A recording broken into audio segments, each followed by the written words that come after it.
অসাধু চক্রের ফাঁদে পড়ে কষ্টার্জিত অর্থ বিনিয়োগ করে প্রতারিত হবেন না। জেনে বুঝে বিনিয়োগ করুন এবং প্রতারণা থেকে দূরে থাকুন। পুঁজিবাজার সংশ্লিষ্ট বিনিয়োগকারীদের হোয়াটসঅ্যাপ গ্রুপ ভিত্তিক প্রতারণার বিষয়ে সতর্ক করে 24 আগস্ট এসব কথা বলেছে Dhaka stock exchange DSE.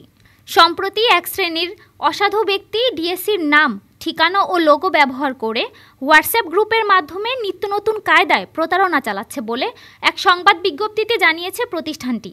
DSE জানিয়েছে, এ বিষয়ে ইতোমধ্যে নিয়ন্ত্রক সংস্থা Bangladesh securities and exchange commission, brokerage house CDBL, ব্যাংকসহ সংশ্লিষ্ট সব প্রতিষ্ঠানকে চিঠির মাধ্যমে জানানো হয়েছে। একই সঙ্গে ডিএসইর ওয়েবসাইটে ব্যানারের মাধ্যমে বিনিয়োগকারীদের সাবধান থাকার অনুরোধ জানানো হয়েছে।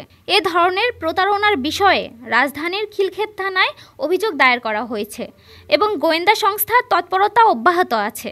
ডিএসই কর্তৃপক্ষ বলছে, শেয়ার বা সিকিউরিটিজ লেনদেনের একমাত্র বৈধ মাধ্যম হল ডিএসই ও সিএসির অনুমোদিত ব্রোকারেজ প্রতিষ্ঠান এবং ডিএসই মোবাইল অ্যাপ। এর বাইরে বৈধ কোনো প্ল্যাটফর্ম নেই। অন্য কোনো প্ল্যাটফর্ম বা ব্যক্তি যদি অতিরিক্ত মুনাফার প্রলোভন দেখায় তবে তা প্রতারণা ছাড়া আর কিছুই নয়। ডেস্ক রিপোর্ট, আজ বার্তা।